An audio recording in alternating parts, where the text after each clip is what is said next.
Drama की शुरुआत में हम देखते हैं कि हमारे मेल लीड फू वांग और female lead when one romance कर रहे होते हैं। इंटीमेट होने के बाद अगले दिन वान उठती है और सडनली उसे फ्लोर पर प्रेयर बीड्स बिखरे हुए मिलते हैं जो कि वांग के थे। वो उन्हें उठाने लगती है कि तभी वांग अपने असिस्टेंट जेन के साथ आ जाते हैं। वो कहते हैं ये टूट गया है, इसे क्यों उठा रही हो? वान बोली सॉरी मुझे गलती से टूट गया, मैं आपको कॉम्पेंसेशन दे दूंगी। जेन कहते हैं तुम बहुत भोली लगती हो, ये बीड्स हजारों साल पुराने हैं और बहुत बड़े पुजारी ने इसे बनाया था, इसकी कीमत 5 मिलियन है। वान को 440 वोल्ट का झटका लगता है। वांग उसे अपना कार्ड देकर कहते हैं कल रात जो हुआ उसका कॉम्पेंसेशन है ये। वान कहती है आपने कल मेरी जान बचाई थी, ऊपर से मैंने ये प्रेयर बीड्स तोड़ दी, मैं ये पैसे नहीं रख सकती, जो हुआ उसे मेरी तरफ से कॉम्पेंसेशन समझ लीजिए। मैं जानती हूँ ये कम है लेकिन मैं पैसे कमाकर आपको लौटा दूंगी। वान वहाँ से चली जाती है। जेन वांग से कहते हैं इस लड़की ने कल रात आपके साथ बिताई और जिंदा बच गई, उससे आपका गुस्सा भी कंट्रोल हो गया, कहीं वो आपकी एंटीडोट तो नहीं? टाइम बीत जाता है और अब वान को पता चलता है कि वो प्रेग्नेंट है, लेकिन डॉक्टर कहते हैं कि बच्चा वीक है, अगर उसे रखना है तो प्रेगनेंसी प्रिजर्विंग इंजेक्शन लेना पड़ेगा, जिसमें हर एक इंजेक्शन की कीमत 2000 है। वान इंजेक्शन के लिए पेमेंट करने जाती है लेकिन उसे पता चलता है कि उसके कार्ड में पैसे नहीं है। वो शॉक हो जाती है और अपने कमीने बाप को कॉल करती है डैड आपने मेरे कार्ड के पैसे फिर से जुआ खेलने के लिए ले लिए, मैंने वो पैसे अपने ट्यूशन के लिए बचाए थे। उसका बाप झाओ बोला मैंने तुझे पाला है, अगर पैसे ले लिए तो क्या हुआ, अगर पैसे नहीं है तो क्लब जाकर अपने आप को बेच ले, बस प्रेग्नेंट मत हो जाना। दूसरी तरफ वांग भी उसी हॉस्पिटल में थे। डॉक्टर उनकी रिपोर्ट को देखकर कहते हैं मास्टर ये तो अजीब है, आपके गुस्से का लेवल पिछले मंथ के कंपैरिजन में कम हो गया है, क्या उस प्रेयर बीट्स ने काम किया? वांग बोले वो टूट गया है। डॉक्टर बोलते हैं ये कैसे हुआ, आपने इस मंथ ऐसा क्या किया जिससे गुस्सा कम हो गया? वांग वान के साथ बिताई रात याद करते हैं। जैन कहते हैं एक लड़की से मिले, उस रात इनका गुस्सा 7वें आसमान में था, लेकिन उस लड़की के साथ गुस्सा शांत हो गया। डॉक्टर बोले मतलब वो लड़की ही इनकी एंटीडोट है, आपकी बीमारी ऐसी है जो आपके होने वाले बच्चे को भी हो सकती है, लेकिन वो लड़की आपको ठीक कर सकती है। अगर आपको हेल्दी बेबी चाहिए तो वही लड़की बच्चे को जन्म दे सकती है। जैन बोले मास्टर आपकी मॉम भी कब से पोते पोती के लिए तरस रही है, हो सकता है वो लड़की प्रेग्नेंट हो गई हो। अब वांग वहाँ से निकलते हैं और जैन वान को देख लेते हैं। वान जाने वाली होती है कि तभी वांग उसका हाथ पकड़ लेते हैं और वान रिपोर्ट को छुपा लेती है। वांग कहते हैं क्या तुम प्रेग्नेंट हो? वान याद करती है कि उस रात उन्होंने एक आदमी को बेरहमी से पीटा था। वो सोचती है कि अगर उसने सच कहा तो उसकी हालत भी वैसी होगी, इसलिए वो ना कह देती है। वांग बोलते हैं फिर तुम गायनेकोलॉजिस्ट के पास क्या कर रही थी? वान बोली मैं बस इरेगुलर पीरियड्स के कारण चेकअप के लिए आई थी। वांग बोले पीछे क्या छुपा रही हो, दिखाओ। तभी वान को उल्टी जैसा फील होता है। जैन कहते हैं ऐसा तो प्रेगनेंसी में होता है। वान कहती है नहीं मैंने नाश्ता नहीं किया इसलिए ऐसा हो रहा है। इतने में वांग उसे बाहों में उठा लेते हैं और खाने के लिए ले जाते हैं। वो उसे कार में बिठा देते हैं और खुद सामने फूड स्टॉल से कुछ लेने चले जाते हैं। वान उनका वेट कर ही रही थी कि उसका बाप झाओ उसे देख लेता है और जबरदस्ती कार से बाहर निकलता है। वो कहता है बेशरम यहाँ छुपकर बैठी है, तू इतने बड़े आदमी की कार में कैसे पहुंच गई? वान की सौतेली मां निया बोलती है तुम्हारी एक्स वाइफ की ये औलाद पैसे खाने के लिए ही पैदा हुई है, इसे जल्दी से बेच दो। वान कहती है तुम हो बेशरम औरत जिसकी वजह से मेरी माँ की डेथ हो गई, अब तुम लोग मुझे बेचना चाहते हो। उसकी सौतेली बहन टिंग उसको थप्पड़ मारती है चुप रहे, तेरी किस्मत अच्छी है कि मिस्टर लियू तुझे खरीदना चाहते हैं। जाओ बोला तुझे बेचकर मैं अपना उधार चुका दूंगा। वो वान को जबरदस्ती ले जाता है और उसका एक जूता वहाँ रह जाता है। वांग फूड खरीद लेते हैं, तभी वो लोग एक वैन में वान को ले जा रहे होते हैं। वान वांग को आवाज देती है लेकिन निया उसका मुंह बंद कर देती है। वांग को कुछ शक होता है लेकिन फिर वांग और जैन कार के पास आते हैं और वान का जूता देखकर शॉक हो जाते हैं। वांग कहते हैं वो पक्का वैन में थी, जल्दी उसका लोकेशन पता करो। इधर जाओ वान को लियो के पास ले जाता है। लियो उसे मारता है और बोलता है लास्ट टाइम तो तू भाग गई थी लेकिन आज नहीं बचेगी। जाओ कहता है मिस्टर लियो अब तो मेरा उधार क्लियर हो जाएगा। लियो बोला अगर ये मुझे खुश कर देगी तो। वान कहती है डैड आप मेरे साथ ऐसा नहीं कर सकते। लियो बोलता है देखता हूँ आज तुझे कौन बचाता है। वो वान के पास अश्लील हरकत करने की कोशिश करता है। वान बेचारी मदद के लिए चिल्ला रही होती है और तभी हमारे हीरो वांग की एंट्री होती है। उनके गार्ड्स आकर फौरन सबको पकड़ लेते हैं। लियो की फट जाती है। वांग वान के पास जाते हैं। वो उनका हाथ पकड़कर कहती है मुझे प्लीज यहाँ से ले चलो। वांग कहते हैं फिर तुम्हें मेरा एंटीडोट बनना पड़ेगा। वो उसे बाहों में उठाकर ले जाते हैं। नेक्स्ट सीन में वांग उसको घर ले जाते हैं और सारी मेड्स वान को यंग मिस्ट्रेस कहकर वेलकम करती हैं। वान कहती है मैं यंग मिस्ट्रेस नहीं हूँ। तभी एक मेड झांगमा कहती है तुम अच्छा मजाक करती हो, मास्टर कभी किसी लड़की को घर लेकर नहीं आते, तुम पहली लड़की हो, तुम्हारे कपड़े गंदे हो गए हैं, चलो चेंज कर लो। झांगमा उसकी शर्ट निकालती है और तभी प्रेगनेंसी की रिपोर्ट नीचे गिर जाती है, लेकिन वांग का ध्यान नहीं जाता और फिर झांगमा के पैर लगने से रिपोर्ट सोफे के नीचे घुस जाता है। वो वान को वांग के रूम में ले जाती है और कहती है अब से तुम मास्टर के साथ रहोगी। वैन कहती है मैं यंग मिस्ट्रेस नहीं हूँ, लेकिन झांगमा बोली तुम पहली लड़की हो जिसे मास्टर घर लाए हैं, आज मौके पर चौका मार ही दो। झांगमा कपड़े देकर चली जाती है। वान सोचती है ये तो बहुत छोटे हैं। दूसरी तरफ वांग एक रूम में प्रेयर कर रहे होते हैं। तभी जैन आकर बोलते हैं मिस वैन रेडी है, आप कमरे में जा सकते हैं, लेकिन वांग कहते हैं मैं आज यहीं सोऊंगा। जैन मन में कहते हैं पूरे चांद वाली रात को मास्टर की बीमारी 7वें आसमान में पहुंच जाती है। वांग का गुस्सा बढ़ रहा होता है। वो कहते हैं टाइम होने वाला है, तुम भी जाओ। जैन बोले मिस वैन आपकी एंटीडोट है, मैं उन्हें ले आता हूँ। वांग बोले कोई यहाँ नहीं आएगा, मैं उसे भी हर्ट कर दूंगा। उनकी आंखें गुस्से में लाल हो जाती हैं। जैन बोले पिछली रात मिस वैन ने आपको कंट्रोल कर लिया था, मैं अभी उन्हें लाता हूँ। मगर वांग कहते हैं नहीं मैं उसे मार डालूंगा, जाओ यहाँ से। जैन चले जाते हैं और वांग खुद को कंट्रोल करने की कोशिश करते हैं। दूसरी तरफ वान को वांग के चिल्लाने की आवाज सुनाई देती है। वो भागते हुए आती है और जैन से पूछती है मिस्टर फू को क्या हुआ? जैन बोले उनकी हालत बहुत खराब है, पूरे चांद वाली रात को उनकी बीमारी पीक पर पहुंच जाती है। पहले प्रेयर बीड से उनका गुस्सा कंट्रोल हो जाता था, लेकिन अब वो टूट गया है। पिछली रात को आपकी वजह से उनका गुस्सा कंट्रोल हो गया था। क्सू कहती है अच्छा तो एंटीडोट का मतलब ये था, मैं अंदर जाती हूँ। जैन बोले नहीं वो आपको जान से भी मार सकते हैं, लेकिन वान फिर भी अंदर जाती है। वांग ने गुस्से में अपने आप को ही चोट लगा ली थी। वो कहते हैं मैंने कहा था ना कोई अंदर नहीं आएगा। वान वहीं बैठकर उनके लिए प्रे करती है। वांग उसकी गर्दन पकड़कर बोलते हैं कोई मुझे नहीं बचा सकता, लेकिन वो कहती है मैं बचा सकती हूँ। फिर उसके आंसू वांग के हाथ में गिरते हैं और वो वहीं बेहोश हो जाते हैं। अगले दिन वान उठती है और मेड्स कहती है कि आपकी वजह से कल रात मास्टर बच गए, आपके अलावा कोई यंग मिस्ट्रेस बन ही नहीं सकता, उन्होंने आपके लिए ड्रेसेस रेडी कर दिए हैं। वान सोचती है वो अच्छे हैं, शायद मैं उन्हें बच्चे के बारे में बता सकती हूँ। फिर वो वांग के पास आती है और वांग उसे ब्रेकफास्ट करने को कहते हैं। वान उनसे कहती है मैं आपको कुछ बताना चाहती हूँ, लेकिन तभी वांग की मॉम का कॉल आ जाता है। वो कहती है तुम किसी काम के नहीं हो, मैं मर जाऊंगी तब शादी करोगे, हमारा वंश आगे कैसे बढ़ेगा? वांग बोले मैंने कहा ना मुझे बच्चे नहीं चाहिए। वान सोचती है मास्टर को बच्चे नहीं चाहिए, मतलब मैं इसे जन्म नहीं दे पाऊंगी। इधर वांग सोचते हैं, अगर डॉक्टर ने जो कहा वो सच है तो सिर्फ वान मेरे बच्चे को जन्म दे सकती है। वो वान के करीब आकर पूछते हैं, तुम क्या कहने वाली थी? वान कहती है, क्या आप मुझे 3,000 युआन उधार देंगे? वो सोचती है, मैं इन पैसों से अबॉर्शन करवा लूंगी। वांग उसे अपना ब्लैक कार्ड देकर कहते हैं, जितना चाहे उतना पैसा उड़ा लो, इसमें कोई लिमिट नहीं है। वो चले जाते हैं और वान कहती है, मैं अबॉर्शन करवाकर कार्ड वापस कर दूंगी। इधर जैन वांग को रोकने की कोशिश करते हैं, लेकिन वांग चले जाते हैं। फिर जैन मिसेस फू को कॉल करके कहते हैं, मैडम मास्टर एक लड़की को लेकर आए हैं, लेकिन वो गोल्ड डिगर निकली। मुंह खोलते ही उसने 30 मिलियन मांग लिए। मिसेस फू बोली, क्या गोल्ड डिगर? ये तो बहुत अच्छी बात है, हमारी फैमिली के पास पैसा ही पैसा भरा है। मैं तो परेशान थी कि इतने पैसे का होगा क्या। मिसेस फू के असिस्टेंट पूछते हैं, मैडम क्या आप गुस्सा नहीं है? मिसेस फू बोली, गुस्सा होने वाली क्या बात है, वो मुझे पोता या पोती देते तो मैं उसे सब कुछ दे दूंगी। जाओ चेक करो कि वो किसकी बेटी है, मैं उसके लिए रिश्ता भेजूंगी। सीन बदलता है और हम वान को देखते हैं जो अबॉर्शन के लिए अपॉइंटमेंट ले लेती है। वो हॉस्पिटल के बाहर ही खड़ी होती है कि तभी फू फैमिली की कार्स को जाते हुए देखती है। लोग कहते हैं, ये तो फू फैमिली के ओल्ड हाउस की कार्स हैं। मैंने सुना है कि मास्टर की शादी होने वाली है। ये कार लड़की के घर ही जा रही होगी शगुन देने। वान के दिल के हजारों टुकड़े हो जाते हैं। वो मन में कहती है, मास्टर शादी कर रहे हैं इसलिए उन्हें बच्चा नहीं चाहिए। दूसरी तरफ हम झाओ, निया और टिंग को देखते हैं। झाओ कहता है, पड़ोसी गाँव वाला वांग वान को 2 लाख में खरीदना चाहता है। निया बोली, ये तो बहुत कम है, उसकी शक्ल उसकी माँ से मिलती है, उसकी कीमत कम से कम 3 लाख होनी चाहिए। अगर हम उसकी शादी करवा दें तो हमें टिंग की शादी के लिए पैसे मिल जाएंगे। टिंग कहती है, फिर मैं डिजाइनर बैग और ड्रेस लेकर किसी अमीर आदमी को फंसाकर शादी कर लूंगी। तभी उन लोगों के घर के सामने फू हाउस की कार आकर रुकती है और आसपास के लोग ये देखकर शॉक हो जाते हैं। मिसेस फू का असिस्टेंट कहता है, हम मिस वैन के लिए रिश्ता लेकर आए हैं। जाओ। टिंग और निया के मन में लड्डू फूटने लगते हैं। जाओ कहता है, ये तो फू फैमिली के लोग हैं। निया टिंग से कहती है, तुमने मास्टर को कब पटा लिया? टिंग की खुशी का ठिकाना नहीं होता है। वो लोग गिफ्ट्स को देखकर पागल हो जाते हैं और उनके मुंह से लार टपकने लगता है। असिस्टेंट मन में कहते हैं, इनकी शक्ल से ही दिख रहा है कि ये लोग कितने लालची हैं। टिंग पूछती है, क्या ये सब मेरे लिए है? मास्टर मुझसे शादी करना चाहते हैं? असिस्टेंट बोलते हैं, वो वैन फैमिली की दूसरी बेटी से शादी करना चाहते हैं। टिंग कहती है, मैं तो इनकी इकलौती बेटी हूँ। वो सोचती है, अब मास्टर को उस भिखारन में तो इंटरेस्ट होगा नहीं। असिस्टेंट कहते हैं, मास्टर जल्दी शादी के लिए डेट फिक्स कर लेंगे। ये बोलकर वो लोग चले जाते हैं। जाओ कहता है, मैंने जिंदगी में इतना सोना नहीं देखा, हमारी तो लॉटरी लग गई। निया बोली, मास्टर की नजर तुम पर कब पड़ गई? टिंग कहती है, मैं बड़े लोगों के बीच ड्रिंक करने जाती थी ना, जरूर मास्टर ने मुझे देखा होगा और उन्हें मुझसे पहली नजर में प्यार हो गया होगा। जाओ बोला, तुम बड़ी किस्मत वाली हो और वो वान तो मनहूस है। निया बोली, अगर मास्टर को उसके बारे में पता चल गया तो टिंग मास्टर को क्या मुंह दिखाएगी? टिंग बोली, हाँ, उन्हें पता चला कि मेरी ऐसी बहन है तो वो मुझसे शादी नहीं करेंगे। जाओ बोला, उसका आज ही कुछ करना पड़ेगा। दूसरी तरफ वान फूड डिलीवरी का काम शुरू कर देती है। वो कहती है, मास्टर शादी करने वाले हैं तो मैं फू फैमिली में नहीं जा सकती, मुझे पैसे कमाकर उन्हें अबॉर्शन वाले पैसे देने होंगे। तभी उसको झाओ कॉल करता है और बोलता है, कहाँ है तू? जल्दी घर आ। वान बोली, मैंने कहा ना मैं नहीं आऊंगी। झाओ बोलता है, तू नहीं आएगी तो तेरी माँ की अस्थियों को गटर में फेंक दूंगा, फिर उसकी आत्मा भटकती रहेगी। वान डर जाती है और तुरंत घर पहुंच जाती है। कहाँ है? मेरी माँ की अस्थियां। झाओ बोला, इतनी जल्दी क्या है, तू आ ही गई है तो पहले हमारा काम तो कर दे। वहाँ पर उसी गाँव का वांग आया होता है। वान को देखकर उसकी लार टपकने लगती है। निया कहती है, ये मास्टर वांग है, ये तुम्हारे लिए 2 लाख युआन देने के लिए तैयार है। वान कहती है, तुम लोग मुझे इस गधे को बेचना चाहते हो? मैं शादी नहीं करूंगी। वो भागने की कोशिश करती है लेकिन टिंग बीच में आ जाती है। वान कहती है, मैं इंसान हूँ, सामान नहीं। झाओ कहता है, तू शादी नहीं करेगी तो अभी इन अस्थियों का विसर्जन कर देता हूँ। वो पॉट को तोड़ने वाला होता है लेकिन वान उसे पॉट छीनने की कोशिश करती है। निया वांग से कहती है, तुम इसके साथ फर्स्ट नाइट स्पेंड कर लो। वान भागने की कोशिश करती है लेकिन वांग उसको पकड़ लेता है। इधर मिसेस फू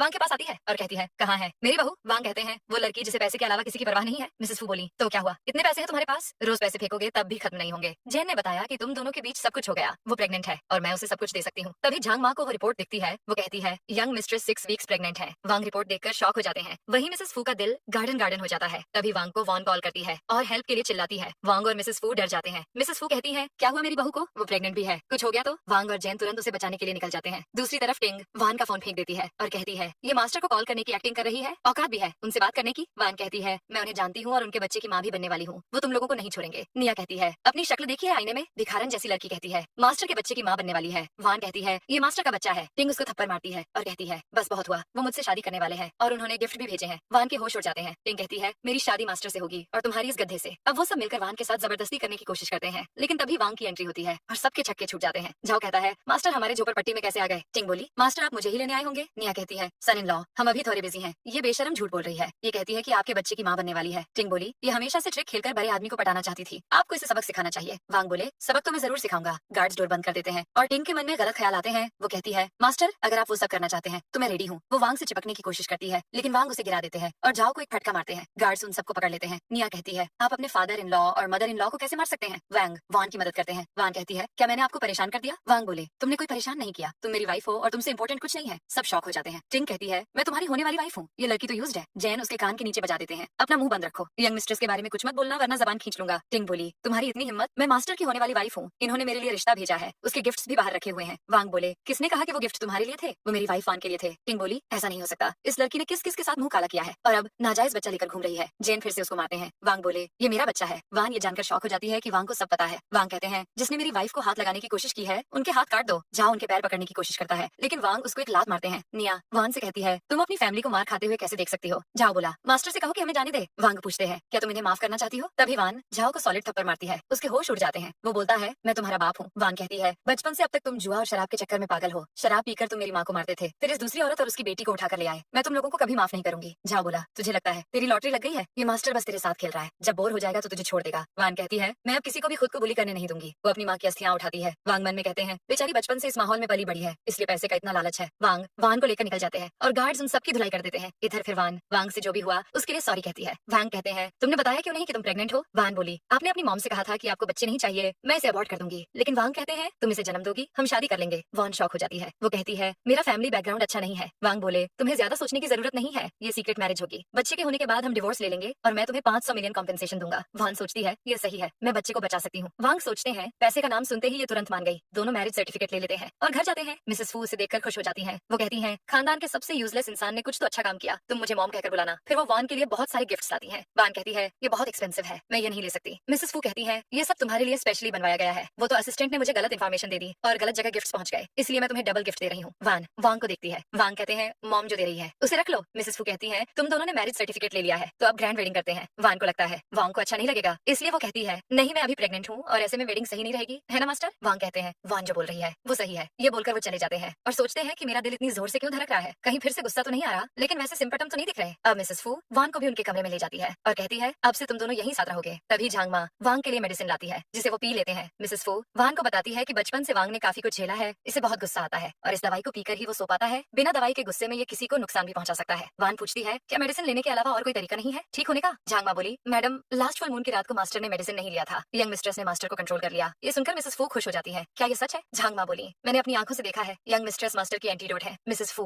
वान से कहती है तुम तो हमारे लिए बहुत लकी हो, मेरे कल डॉक्टर ने कह दिया था कि ये बीमारी ठीक नहीं हो सकती, लेकिन तुम वांग के साथ सोकर उसे कंट्रोल कर सकती हो, उसे मेडिसिन लेने की जरूरत नहीं होगी। वान कहती है मैं ऐसा नहीं कर सकती। मिसेस फू कहती है गलती इस वांग की ही है, जो कोई भी लड़की इसे पसंद नहीं करती तुम वो मेडिसिन ही लेते रहो। वान सोचती है मास्टर ने मेरी इतनी हेल्प की है, मैं उन्हें ये कड़वी दवाई पीकर कैसे सोने दे सकती हूँ। वो कहती है मैं मास्टर के साथ सोने के लिए तैयार हूँ। मिसेस फू खुश होकर चली जाती है। फिर वान से कहते हैं तुम मेरे साथ सोना चाहती हो? वो बोली मेरा वो मतलब नहीं था, मैंने मॉम के लिए कह दिया। वांग बोले तुम उन्हें बड़े प्यार से मॉम बोल रही हो। मन में सोचते हैं फिर मुझे हस्बैंड क्यों नहीं कहती? वान कहती है सॉरी मैं अकेले में उन्हें आंटी ही कहूंगी। वांग उसके पास आने लगते हैं और मन में कहते हैं कि इसकी से कितनी अच्छी खुशबू आ रही है। वो उसे किस करने वाले होते हैं कि वो भागने की कोशिश करती है, इस चक्कर में वो गिरने वाली होती है कि वांग उसका हाथ पकड़ लेते हैं और दोनों बेड पर गिर जाते हैं। वान कहती है मैं प्रेग्नेंट हूँ, वो सब नहीं कर सकते। वांग बोले अपने दिमाग से फालतू आइडियाज निकाल दो। अब वो उसे सोने से पहले स्टोरी सुनाने लगते हैं और वान सो जाती है। वांग सोचते हैं दिखने में इतनी मासूम है लेकिन अंदर से चालाक लोमड़ी है। सीन चेंज होता है और नेक्स्ट डे मिसेस फू ब्रेकफास्ट के लिए आती है तो झांगमा कहती है आज आपको अकेले ब्रेकफास्ट करना होगा। मिसेस फू कहती है 10 बज गए हैं, वांग और वान क्या कर रहे हैं? झांगमा बोली वो दोनों उठे नहीं है। मिसेस फू कहती है आज से पहले तो ऐसा नहीं हुआ। वांग 6 बजे उठ जाता है। झांगमा बोलती है शायद दोनों के बीच कुछ हुआ हो। मिसेस फू बोली नहीं वान प्रेग्नेंट है, वो ऐसा नहीं कर सकता, चलो चलकर देखते हैं। दोनों ऊपर जाते हैं और देखते हैं कि वांग और वान एक दूसरे की बाहों में सो रहे थे। मिसेस फू का दिल गार्डन हो जाता है। वो बोलती है वांग पहली बार इतनी गहरी नींद में सो रहा है, अब मुझे पोता भी मिल जाएगा और वांग की बीमारी भी ठीक हो जाएगी। उनकी बातें सुनकर वान और वांग उठ जाते हैं। वांग बोले आप इतनी सुबह यहाँ कैसे? मिसेस फू बोली टाइम देखो जरा। वांग टाइम देखकर शॉक हो जाते हैं और सोचते हैं मैं इसके साथ इतनी गहरी नींद में कैसे सो गया और मुझे सर दर्द भी नहीं हुआ। इसके बाद वान काम कर रही थी, तभी उसे हॉस्पिटल से अबॉर्शन सर्जरी के लिए कॉल आता है, लेकिन वान कहती है मैं अब अबॉर्शन नहीं करवाना चाहती। वान सोचती है अब मैं अबॉर्शन नहीं करवा रही तो मुझे मास्टर का ब्लैक कार्ड वापस कर देना चाहिए। वो अपनी पॉकेट में कार्ड ढूंढती है लेकिन उसे कार्ड नहीं मिलता है। वान परेशान हो जाती है। दूसरी तरफ टिंग, निया और जाओ की हालत भिखारी जैसी हो गई थी। वो लोग कचरे में खाना ढूंढ रहे थे, तभी निया को पीने के लिए कुछ मिलता है लेकिन जाओ उसे छीन लेता है और निया सड़क में बैठकर रोने लगती है। वो कहती है मैं सिटी के सबसे अमीर आदमी की सास हूँ और अब कचरा में खाना ढूंढ रही हूँ। तभी टिंग ब्लैक कार्ड निकाल कर कहती है ये क्या है डैड? जाओ कहता है ये तो सुप्रीम ब्लैक कार्ड है, तुम्हें कहाँ से मिला? टिंग बोली जिस दिन वान घर आई थी उस दिन मुझे वहाँ गिरा हुआ मिला। जाओ बोला ये जरूर मास्टर का होगा, इसमें बहुत सारे पैसे भी होंगे लेकिन हमें इसे चुपचाप यूज करना पड़ेगा, मास्टर को पता चल गया तो गड़बड़ हो जाएगी, चलो कुछ खाते हैं। निया कहती है चलो मॉल चलते हैं। अब तीनों ज्वेलरी शॉप जाते हैं। तभी सेल्स गर्ल कहती है तुम भिखारी लोग कहाँ से आ गए? जाओ बोला अपनी शॉप की सबसे महंगी ज्वेलरी दो, सब कुछ पैक कर दो। टिंग बोली मुझे ये सब चाहिए, ये लो कार्ड, इसमें कोई पासवर्ड नहीं है। सेल्स गर्ल कार्ड स्वाइप करती है और पेमेंट हो जाता है। वेन फैमिली की लॉटरी लग जाती है। दूसरी तरफ वांग को पैसे निकलने का नोटिफिकेशन आता है। वो कहते हैं ये तो वो कार्ड है जो मैंने वान को दिया था। इसके बाद पैसे पर पैसे निकलते हैं और उधर वेन फैमिली मजे लूट रही होती है। टिंग कहती है मैंने सोचा नहीं था कि वो वान हमारे लिए इतनी काम की निकलेगी। जाओ कहता है वो इतने पैसे खर्च नहीं कर पाएगी, चलो खर्च करने में हेल्प करते हैं। इधर जेन के पसीने छूट जाते हैं। वो बोलते हैं लगता है मैडम पैसे खर्च करने के लिए घर से जल्दी निकल गई, लेकिन इतने पैसे खर्च हो गए हैं, क्या कार्ड को डीएक्टिवेट करना चाहिए? वांग बोले क्या मैं एक लड़की को सपोर्ट भी नहीं कर सकता? जैन बोले लेकिन ये पैसे बहुत ज्यादा हैं, कहीं कुछ मिसअंडरस्टैंडिंग तो नहीं? वांग बोले उसने ही कार्ड मांगा था, वैसे भी बच्चा होने के बाद हम डिवोर्स ले लेंगे। दूसरी तरफ वान एक होटल में जॉब के लिए जाती है। वहाँ का मैनेजर उसे कहता है वेटर की जॉब बहुत थकाने वाली होती है, क्या तुम कर पाओगी? वान कहती है मैं सब कुछ कर लूंगी। मैनेजर उसे जॉब दे देता है। वान सोचती है मुझसे मास्टर का कार्ड खो गया, अब काम करके पैसे लौटाने के अलावा कोई ऑप्शन नहीं है। अब वान वेटर का जॉब करने लगती है और दूसरी तरफ वेन फैमिली कार्ड के पैसे पर ऐश करती है। नेक्स्ट सीन में जैन वांग से कहते हैं मैडम अभी तक आई नहीं, क्या मैं उनसे कॉल करके पूछूं? वांग बोले किसने कहा मैं उसका वेट कर रहा हूँ। तभी वान आ जाती है और सर्व कर करके उसकी बैंड बजी होती है। वांग सोचते हैं लगता है पैसे खर्च करके मैडम के हाथ दुख गए हैं, वो पूछते हैं तुम कहाँ थी? वांग सोचती है अगर वांग को पता चला कि मैं वेटर का जॉब कर रही हूँ तो इन्हें शर्मिंदगी होगी, इसलिए वो बोलती है मैं शॉपिंग पर गई थी। वांग बोले क्या खरीदा तुमने? वान बोली कुछ नहीं, बस घूम कर आ गई। वांग उसकी गर्दन पकड़कर कहते हैं तुम्हें जितने पैसे चाहिए ले सकती हो, लेकिन मुझसे झूठ मत बोलना। वैन बोली सॉरी, मैं जॉब पर गई थी, मुझे जॉब मिल गई, लेकिन चिंता मत कीजिए, मैं किसी को नहीं बताऊंगी। वांग को लगता है वो झूठ बोल रही है, इसलिए उन्हें गुस्सा आता है, मुझसे झूठ मत बोलो। वो बोलती है मैं झूठ नहीं कह रही। तभी मिसेस फू आ जाती है। वान मैं तुम्हारे लिए मॉल से शॉपिंग करके आई हूँ, चलो आउटफिट ट्राई करके देखो। मिसेस फू उसे अपने साथ ले जाती है। वांग कहते हैं इसने मॉम को भी इंप्रेस कर दिया है। इसके बाद अगले दिन सब ब्रेकफास्ट के लिए बैठे होते हैं, तो मिसेस फू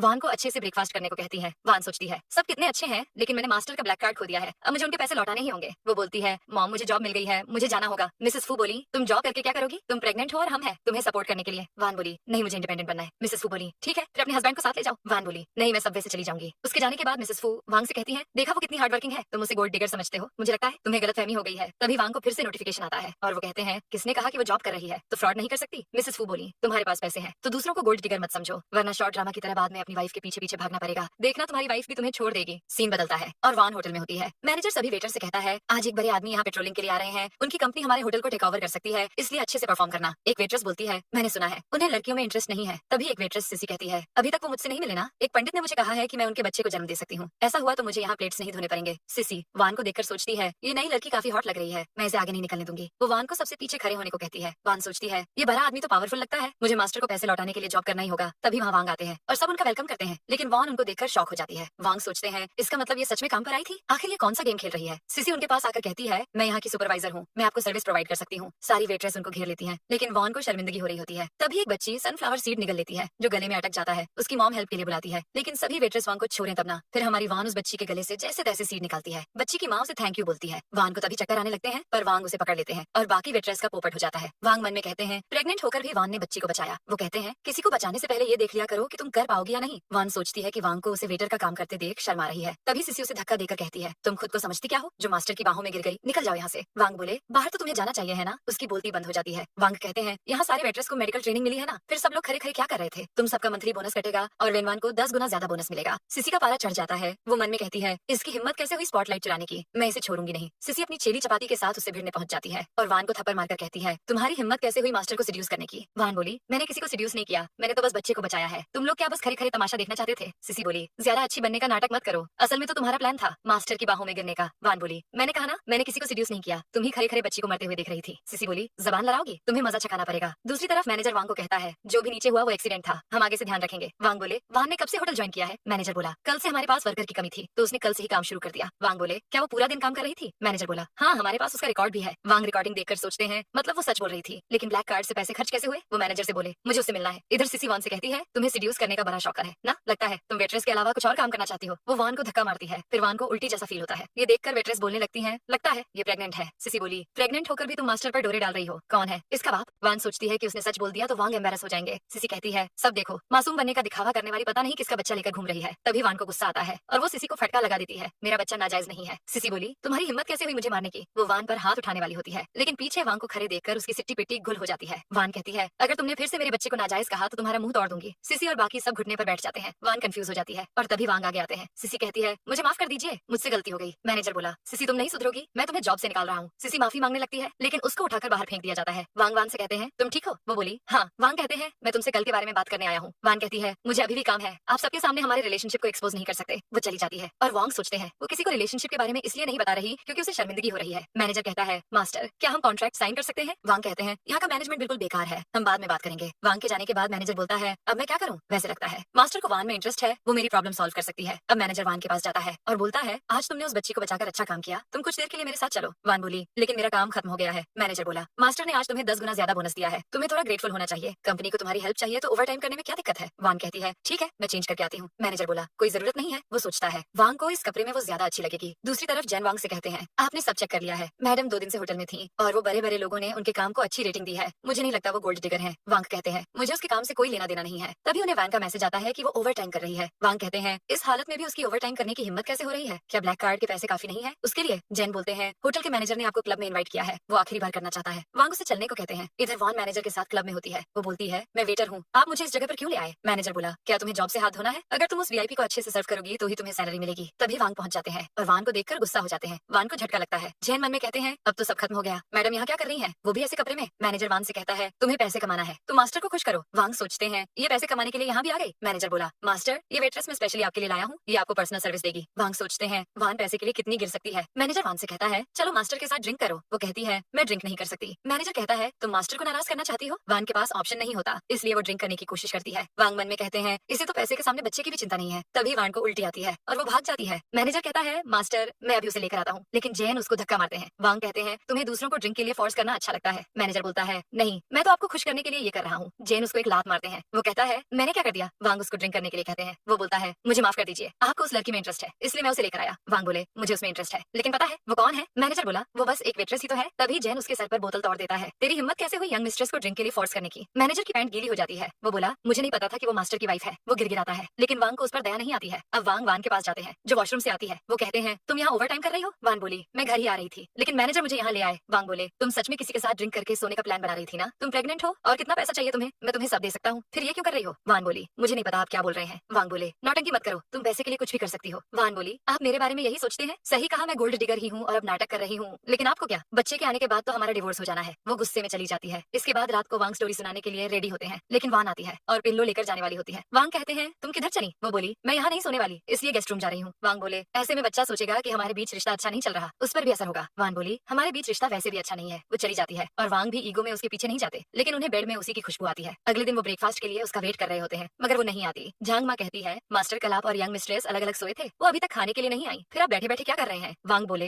तुम चाहती हो मैं चला जाऊँ। वो बोली और नहीं तो क्या, आप ऑफिस जाइए, फिर वो आएंगी, उनके लिए भूखा रहना सही नहीं है। वांग कहते हैं ठीक है, लेकिन उसे काम पर जाने मत देना। वो चले जाते हैं और फिर वान आती है। झांग माँ उससे कहती है मास्टर बड़ी जिद्दी है, लेकिन तुमसे प्यार करते हैं। देखो उन्होंने तुम्हारे लिए कितना हेल्दी खाना बनवाया है और कहा है कि तुम काम पर नहीं जाओगी। वान शॉक हो जाती है और मन में कहती है फिर मैं उन्हें ब्लैक कार्ड के पैसे और कॉम्पेंसेशन कैसे दूंगी। वो कहती है मैं गार्डन में वॉक करने जा रही हूँ, काम पर नहीं जाऊंगी। झांग माँ ओके बोलती है। अब वान गार्डन में जाती है और कहती है होटल तो नहीं जा सकती, लेकिन फूड डिलीवरी करते हुए मुझे कोई नहीं पहचानेगा। वो व्हाइट हॉर्स क्लब में डिलीवरी के लिए निकल जाती है, लेकिन वांग और जैन उसे देख लेते हैं। जैन कहते हैं ये तो मैडम थी, वो डिलीवरी कर रही है। वांग बोले मैंने कहा था न कि वो काम पर नहीं जाएगी, फॉलो करो उसे, किस तरफ जा रही है वो। जैन बोले वो व्हाइट हॉर्स क्लब की तरफ जा रही है जहाँ बेस्ट मेल मॉडल्स हैं। उधर वान डिलीवरी के लिए पहुंच जाती है, जहाँ वेन फैमिली गुलछर्रे उड़ाने आई होती है। टिंग मेल मॉडल्स लाने के लिए कहती है। तभी वान उसे देखकर शॉक हो जाती है। वो सोचती है इन लोगों के पास इन सब के लिए इतने पैसे कहाँ से आते। तभी टिंग पेमेंट के लिए कार्ड देती है और वान कहती है ये तो मास्टर का कार्ड है जो उन्होंने मुझे दिया था। वो फौरन टिंग से कार्ड छीनने जाती है, लेकिन टिंग उसको पुश कर देती है। अब ये बदबूदार भिखारन कहाँ से आ गई। वो देखती है कि वो वान है। निया कहती है तुम यहाँ क्या कर रही हो, कहीं मास्टर भी तो यहाँ नहीं। टिंग बोली मॉम चिंता मत कीजिए, देखो इसने डिलीवरी वाली यूनिफॉर्म पहनी है, पक्का मास्टर ने इसे छोड़ दिया होगा, वरना ये फूड डिलीवरी का काम क्यों करेगी। वान बोली ये मास्टर का कार्ड है, मुझे वापस दो। लेकिन निया वापस उसको धक्का देती है और कहती है मास्टर ने तुम्हें छोड़ दिया है, मतलब वो कभी भी कार्ड को सस्पेंड कर सकते हैं, लेकिन अभी भी हम पैसे उड़ा सकते हैं। टिंग पेमेंट के लिए कार्ड देती है। वान रोकने की कोशिश करती है, मगर कार्ड स्वाइप हो जाता है। वांग को उसकी नोटिफिकेशन आती है। तभी वो लोग क्लब पहुंच जाते हैं। जैन कहते हैं मास्टर मैडम का डिलीवरी स्कूटर यही है, शायद वो बस फूड डिलीवरी करने आई हो। लेकिन वांग को फिर से मेल मॉडल सर्विस का नोटिफिकेशन आता है। जैन मन में कहते हैं मैडम आप गोल्ड डिगर है, समझ में आता है, लेकिन मेल मॉडल क्यों ऑर्डर कर रही है, मास्टर उससे ज्यादा हैंडसम है। वांग कहते हैं मैं भी तो देखूं कि यहाँ किस तरह के मॉडल मिलते हैं। वो गुस्से में अंदर जाते हैं और वेटर से पूछते हैं फूड डिलीवरी वाली लड़की कहाँ गई। वेटर कहता है वो ऊपर गई है। इधर वान उन लोगों से कहती है तुम लोगों ने कार्ड चुराकर क्राइम किया है, मैं अभी मास्टर को बताती हूँ। वो कॉल करने की कोशिश करती है पर जाओ फोन फेंक देता है और निया लात मारकर कहती है तुम क्या शिकायत करोगी उससे, उसने खुद तुम्हें छोड़ दिया है। टिंग बोली तुम्हें लगता है तुम उसके पैसे बचाओगी तो उसे तुमसे प्यार हो जाएगा। वो उसे पुश करती है और उसके पेट में दर्द होने लगता है। टिंग निया से कहती है इसने कहा था कि ये मास्टर के बच्चे की माँ बनने वाली है। निया बोली ये उसका बच्चा होता तो वो इसे डिलीवरी थोड़ी करने देता, पक्का ये किसी और का बच्चा है इसलिए उसने इसे छोड़ दिया। जाओ बोला क्यों ना इसका अबॉर्शन करवा दें, फिर हम और पैसे कमा सकेंगे। टिंग कहती है मैंने सुना है ड्रिंक करने से बच्चा मर सकता है, इसे ड्रिंक पिला देते हैं। अब वो लोग जबरदस्ती उसे ड्रिंक पिलाने की कोशिश करते हैं, लेकिन तभी वांग आ जाते हैं और उन तीनों की हैकरी निकल जाती है। वांग कहते हैं किसकी हिम्मत हुई मेरी वाइफ को छूने की। वांग कहती है मेरे पेट में दर्द हो रहा है। वांग बोले मैं अभी तुम्हें हॉस्पिटल ले चलता हूँ। वान बोली आपका ब्लैक कार्ड इन लोगों के पास है। वांग मन में कहते हैं मतलब ये लोग पैसे उड़ा रहे थे। निया बोली वान ने ही हमें ये कार्ड दिया था। जाओ बोला इसने कहा कि आप इसके एटीएम है, इस कार्ड में बहुत पैसे हैं और हम जितने चाहे पैसे ले सकते हैं। वान सोचती है अब तो मास्टर मुझे सच में गोल्ड डिगर समझेंगे। वो कहती है ये बकवास है, मैंने ऐसा कभी सोचा भी नहीं। जाओ बोला मास्टर का पैसा तुम्हारा भी तो है, तुम अपने बाप को थोड़ा पैसा दे दोगी तो क्या होगा। वान बोली जुआ खेलने के अलावा तुम्हें आता ही क्या है, पहले तुमने मेरे पैसे ले लिए, मैंने कुछ नहीं कहा, लेकिन मास्टर के पैसे को तो मैं तुम्हें टच भी नहीं करने दूंगी। वांग सोचते हैं ये बुली होकर भी मेरे बारे में सोच रही है, मैंने इसके साथ कितना बुरा किया। निया बोली तुम्हें लगता है पैसे बचाकर तुम मास्टर को पटा लोगी, तुम बस बच्चा पैदा करने की मशीन हो, बच्चा होने के बाद ये तुम्हें छोड़ देगा। वान सोचती है ये तो सच है। वांग उसे बाहों में उठाकर बोलते हैं वान ही हमेशा मेरी वाइफ रहेगी। जैन मैं इन लोगों की शक्ल दोबारा नहीं देखना चाहता। जैन वैन फैमिली की बैंड बजा देते हैं। इधर वांग वान को ले जाने वाले होते हैं। तभी वान कहती है इन लोगों ने जितने पैसे खर्च किए हैं मैं वो सब लौटा दूंगी। फिर वो बेहोश हो जाती है और वांग उसको घर ले जाते हैं। मिसेस फू डॉक्टर से पूछती है मेरी बहू कैसी है। डॉक्टर बोले शॉक के कारण ये बेहोश हो गई है, इनकी फिजिकल कंडीशन ठीक नहीं है और शायद मास्टर की वजह से इन्हें काफी मेंटल प्रेशर पड़ा है। मिसेस फू वांग से कहती है सुना तुमने, वान तुम्हारी वाइफ है, तुम्हें मार दूंगी मैं। मिसेस फू उन्हें मारने लगती है तो झांगमा कहती है मैडम शांत हो जाइए। वांग मन में कहते हैं मतलब ये पैसे लौटाने के लिए काम पर जा रही थी, मैंने इसके ऊपर कितना प्रेशर डाल दिया, सारी गलती मेरी है। तभी वान को होश आ जाता है। वो कहती है मास्टर मुझे ब्लैक कार्ड मिल गया। वो बोले तुम उसकी चिंता मत करो। वान बोली उसमें इतने पैसे थे,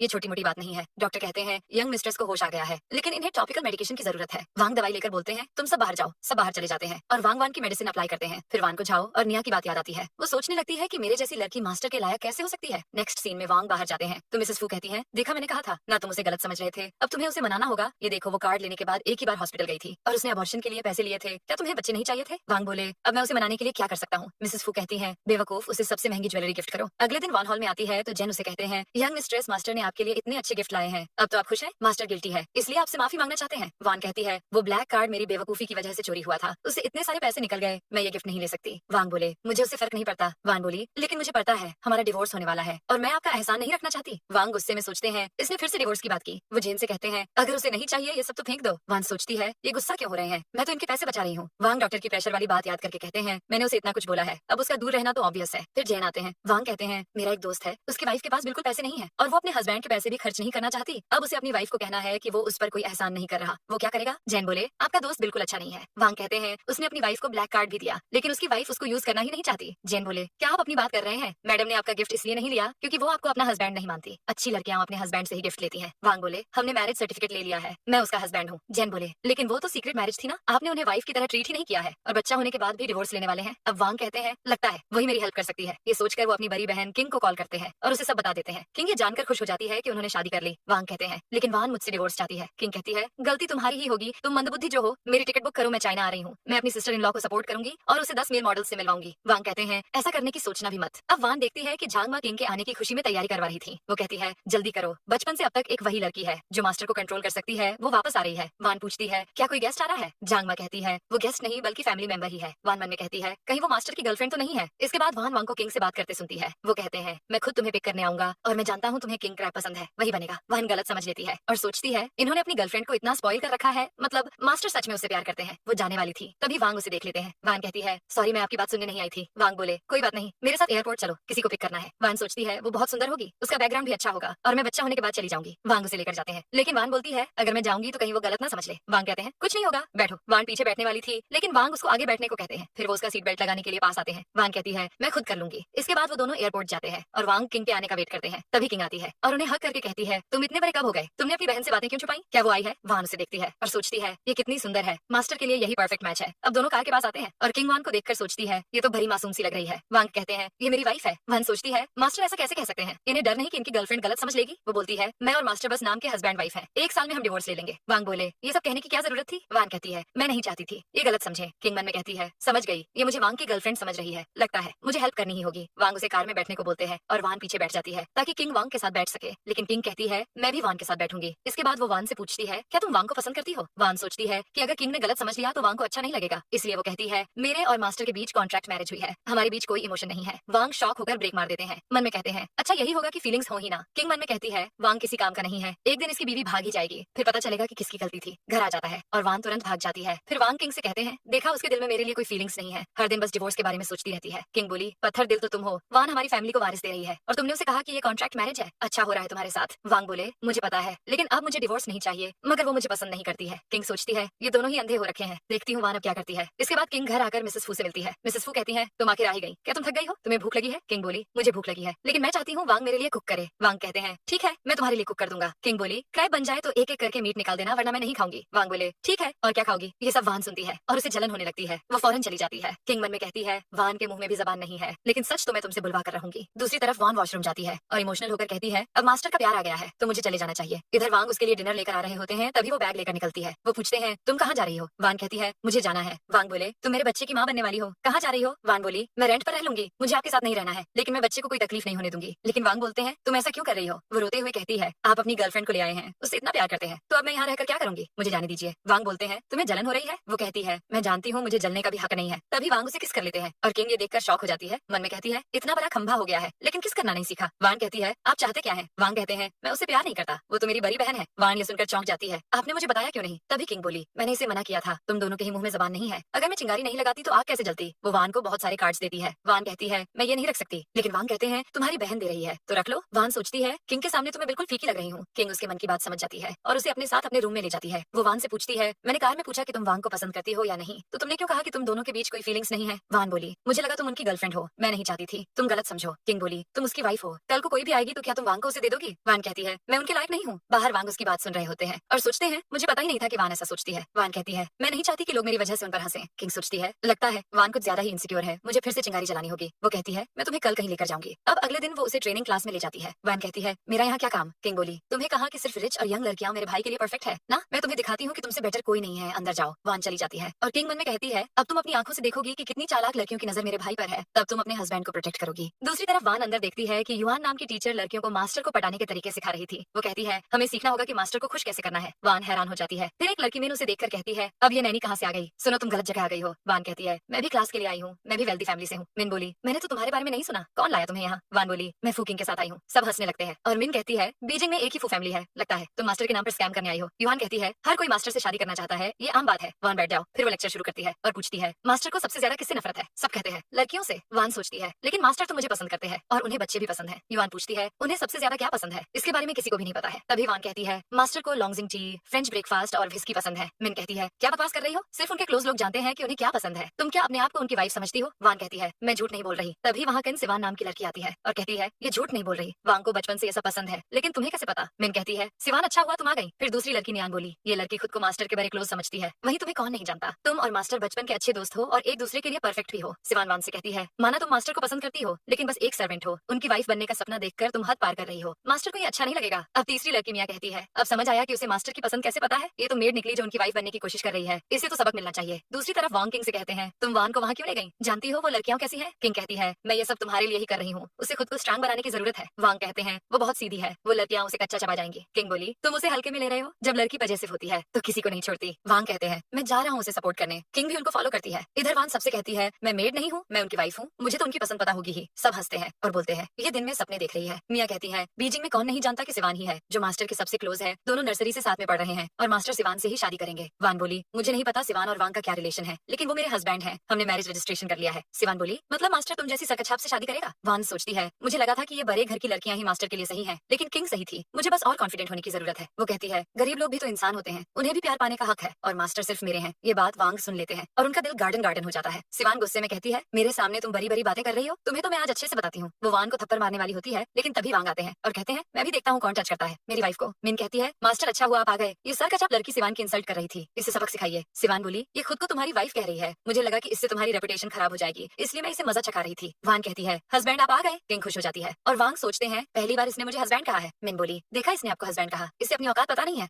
मिया कहती है, इसकी हिम्मत कैसे हुई मास्टर की वाइफ बनकर घूमने की? फिर वान कहती है, हस्बैंड ये लोग मुझे बुली कर रहे हैं। वांग बोले, तुम्हारा हस्बैंड तुम्हारे साथ है। ये सुनकर सबके तोते उड़ जाते हैं। मिन बोली, मतलब ये सरकछाप सच में मास्टर की वाइफ है? तभी किंग उसके कान के नीचे बजा देती है, तमीज से बात करो, ये फू फैमिली की मेंबर है, मेरा भाई लड़कियों को कुछ नहीं कहता, लेकिन मैं बर्दाश्त नहीं करूंगी। न्यान कहती है, ये तो फू फैमिली की बेटी है, ये अपनी सिस्टर इन लॉ को सपोर्ट करने चाइना से आ गई, मतलब वान सच में फू फैमिली की बहू है। किंग कहती है, किसने बुली किया मेरी सिस्टर इन लॉ को? न्यान बोली, ये सब करने को सिवान ने कहा था। सिवान की लग जाती है, वो पूछती है, वांग क्या ये सच में तुम्हारी वाइफ है? वांग बोले, अंधी हो क्या, दिखाई नहीं देता, सुनाई भी नहीं देता? सिवान कहती है, बचपन से यूनिवर्सिटी तक हम दोनों साथ थे, भले ही अब हमारे बीच ज्यादा कांटेक्ट नहीं होता, लेकिन सबको पता है कि मैं ही तुम्हारे सबसे क्लोज हूँ। वांग बोले, तुम अब भी सबके सामने ये बोल रही हो, याद नहीं कि ग्रेजुएशन के बाद तुमने क्या किया था? वो कहती है, मुझे नहीं पता तुम क्या बोल रहे हो। किंग बोली, तो मैं समझाती हूँ, मेरे भाई के बेड पर आने के लिए तुमने उसे ड्रग दिया, अगर तुम्हारे डैड ने पर्सनली माफी नहीं मांगी होती तो तुम अभी मेंटल हॉस्पिटल में होती। सिवान का भंडा फूट जाता है और सब बोलने लगते हैं कि ये सीधी बनने का दिखावा करती है और ऐसे कांड करके बैठी है। वांग वान से कहते हैं, चलो घर चलते हैं। वान सिवान से कहती है, हम गरीब लोग ऐसी नीच हरकत नहीं करते। सिवान की धज्जियां उड़ जाती है और वो सोचती है, देखना मैं अब क्या करती हूँ। अब फू फैमिली डिनर कर रही होती है और किंग मिसेस फू को क्लास के बारे में बताती है। वो कहती है, वान ने आज सबके सामने अपने रिलेशनशिप की अनाउंसमेंट कर दी और उस सिवान के चेहरे का रंग उड़ गया था। मिसेस फू बोलती है, वो अब भी नहीं सुधरी है, वो फिर से आए तो उसका मुंह नोच लेना। दूसरी तरफ सिवान गुस्से में पगला जाती है, वो चिल्लाती है, उसकी हिम्मत कैसे हुई मेरे मास्टर को छीनने की, जाओ उसकी इन्फॉर्मेशन निकालो। उसकी असिस्टेंट कहती है, वान एक आमसी लड़की है, उसका बाप जुआ खेलता है और उसका उधार चुकाने के लिए उसने वान को क्लब में बेच दिया था। सिवान एक फोटो देखती है जिसमें वान ने एक आदमी का हाथ पकड़ रखा था। वो कहती है, कल मैं मिसेस फू को ये दिखाऊंगी कि उनकी बहू कितनी नीच है। सीन बदलता है, वान और वांग सो रहे होते हैं। मिसेस फू दोनों को देखकर खुश हो जाती है और मेड को ब्रेकफास्ट बनाने के लिए कहती है। तभी झांगमा आती है और बोलती है कि सिवान आपसे मिलना चाहती है। मिसेस फू बोली, वो मिलना नहीं चाहती बल्कि रिश्तों में आग लगाना चाहती है, भेज दो उसे वापस। झांगमा कहती है, वो घर के सामने घुटने टेक कर बैठ गई है। मिसेस फू परेशान हो जाती है। इधर सिवान उन्हें आवाज देते हुए कहती है, आंटी प्लीज मुझसे एक बार मिल लीजिए। मिसेस फू बोलती है, ये कितना शोर मचा रही है, देखती हूँ ये करना क्या चाहती है। अब झांगमा सिवान से कहती है, तुम्हारे पास सिर्फ 5 मिनट है। सिवान सोचती है, 5 मिनट काफी है वान की इज्जत का फलूदा करने के लिए। फिर मिसेस फू उससे मिलती है। सिवान कहती है, आंटी उस बात को 4 साल बीत गए हैं। मिसेस फू बोली, भले ही 4 साल बीत गए हैं, लेकिन तुमने जो किया उसके लिए तुम्हारे डैड माफी मांगते हैं। वो बोली, मैंने वो इसलिए किया किया क्योंकि मैं वांग को पसंद करती हूँ। मिसेस फू बोली, बहुत हुआ, मेरा बेटा और बहू सो रहे हैं, तो जो बोलना है जल्दी बोलो। सिवान कहती है, क्या दोनों साथ में सोते हैं? मिसेस फू कहती है, तो क्या शादी के बाद भी अलग अलग सोएंगे? सिवान बोली, आप और वांग वान को प्यार से ट्रीट करते हैं, लेकिन वान इतनी सीधी नहीं है। तभी वांग और वान आ जाते हैं और वांग कहते हैं, ये सुबह सुबह कौन सा कुत्ता भौंक रहा है? सिवान का पोपट हो जाता है। मिसेस फू सिवान से कहती है, हमारे खाने का टाइम हो गया है, आप जहाँ से आई हो वहीं फूट लो। सिवान कहती है, मुझे कुछ कहना है। वो एनवेलप से कुछ फोटोज निकालती है और बोलती है, आपको पता है इस वान को पहले क्लब में बेच दिया गया था। वान शॉक हो जाती है। वो मन में कहती है, ये तो उस दिन की फोटो है जिस दिन मैं मास्टर से मिली थी। पास्ट में देखते हैं कि झाओ ने वान को बेच दिया था। वो कहता है कि अगर तुम मिस्टर लियो को खुश कर दोगी तो मेरा उधार चुक जाएगा। प्रेजेंट में सिवान बोली, आंटी इसके अपने बाप ने इसे बेचा था। ऐसी घटिया फैमिली की लड़की वान के लायक कैसे हो सकती है? वान को भी लगता है कि मिसेस फू उसे निकाल देंगी। वो कहती है, मॉम मुझे माफ कर दीजिए, लेकिन मैंने कुछ गलत काम नहीं किया। मिसेस फू उसे हक कर लेती है और कहती है, तुमने इतना कुछ कैसे सह लिया? तुम्हारा घटिया बाप ऐसा कैसे कर सकता है? वान हैरान हो जाती है, मॉम आप मुझे अब भी पसंद करती है? मिसेस फू बोली, मैं तुम्हें नापसंद कैसे कर सकती हूँ? मुझे तो बुरा लग रहा है। तुम्हारे लिए ये इस गधे की गलती है जो इसने तुमसे जल्दी शादी नहीं की, लेकिन अब मैं किसी को तुम्हारी खुशी बर्बाद नहीं करने दूंगी। इधर सिवान का फिर से पोपट हो जाता है। वो कहती है, आंटी आपको तो रेपुटेशन की सबसे ज्यादा परवाह थी ना? ठीक से फोटो देखिए, वान किसी आदमी के साथ है। बाहर किसी को इस बारे में पता चलेगा तो पूरा कैपिटल हम पर हंसेगा। मिसेस फू पहले तो उसको थप्पड़ मारती है और फिर बोलती है, तुम्हें लगता है मैं तुम्हारी बातों में आकर अपनी बहू पर शक करूंगी? आंखें फाड़ कर देखो, इस फोन में वान वांग के साथ है। उसके हाथ में जो ब्रोच है वो हमारी खानदानी निशानी है। वांग हमेशा इसे पहन कर रखता है। सिवान कहती है, ऐसा नहीं हो सकता, इस लड़की में क्या स्पेशल है? वान कहती है, भले ही मेरा फैमिली बैकग्राउंड अच्छा ना हो, लेकिन जिस दिन मेरे डैड ने मुझे क्लब में बेचा वो दिन मेरी जिंदगी का सबसे अच्छा दिन था, क्योंकि उस दिन मैं मास्टर से मिली और इन्होंने मुझे बचा लिया। वांग बोले, सिवान आज तुमने तमाशा करके अच्छा नहीं किया। सिवान बोली, मुझे माफ कर दो, हम पुराने दोस्त हैं, मेरे डैड के लिए मुझे माफ कर दो। लेकिन वांग गार्ड्स को बुलाते हैं और कहते हैं, मिस कैन के हाथ तोड़ दो। सीन बदलता है। अब सिवान टूटा हुआ हाथ लेकर बैठी होती है और उसके डैड मिस्टर कैन चिल्लाते हुए कहते हैं, कितनी बार कहा है कि वांग को तुम में इंटरेस्ट नहीं है? 4 साल पहले तुमने उसे ड्रग देकर हमारी इज्जत का फलूदा कर दिया था। अब तुम वांग और उसकी वाइफ के बीच आग लगा रही हो। सिवान कहती है, फू फैमिली और कैन फैमिली का रिश्ता बहुत पहले जुड़ गया था, अब वो दूसरी लड़की को चाहता है। आप उसे पाने में मेरी हेल्प क्यों नहीं करते? क्या इसलिए क्योंकि मैं आपकी सगी बेटी नहीं हूँ? मिस्टर कैन बोले, मैंने कितनी बार कहा है तुम्हें? जब मेरी वाइफ प्रेग्नेंट थी तब मैंने अपनी बेटी का रिश्ता फू फैमिली से जोड़ा था। मैं बिजनेस के चक्कर में उसे छोड़कर साउथ चला गया, फिर वो कभी मिली ही नहीं। पास्ट में दिखाते हैं कि मिस्टर कैन बिजनेस के सिलसिले में जा रहे होते हैं और अपनी वाइफ से कहते हैं, अपना ध्यान रखना। उनकी वाइफ बिल्कुल वान जैसी दिखती है। मिस्टर कैन कहते हैं कि मैं तुम्हें और हमारे बच्चे को एक बेहतर जिंदगी दूंगा। उनकी वाइफ मिसेस कैन कहती है, मैं तुम्हारा वेट करूंगी। प्रेजेंट में मिस्टर कैन कहते हैं, मैंने अपनी वाइफ से कहा था कि हम अपनी बेटी का नाम वान रखेंगे, लेकिन जब वो मुझे नहीं मिली तो मैंने तुम्हें अडॉप्ट कर लिया और तुम्हारा नाम सिवान रखा। अब हमारा फू फैमिली से कोई रिश्ता नहीं है। सिवान कहती है, मुझे ये बकवास नहीं सुननी है। मिस्टर कैन उसे जाने के लिए कह देते हैं, फिर वो हाइपर हो जाते हैं और उनका असिस्टेंट उन्हें शांत करता है। वो कहता है, आज मिसेस कैन का बर्थडे है, आप टेंपल जाकर उनके लिए प्रे कर सकते हैं। दूसरी तरफ वॉन भी उसी टेंपल के पास आती है। वो मन में कहती है, मैंने सुना है ये टेंपल बहुत इफेक्टिव है, शायद यहाँ मास्टर का प्रेयर बीट्स जुड़ जाए, मैं उन्हें सरप्राइज देना चाहती हूँ। इधर मिस्टर कैन टेंपल पहुंचते हैं और कहते हैं, जब हमारी शादी हुई थी तब हम साथ में यहाँ आकर बेबी के लिए प्रे करते थे और जल्दी वो प्रेग्नेंट भी हो गई थी।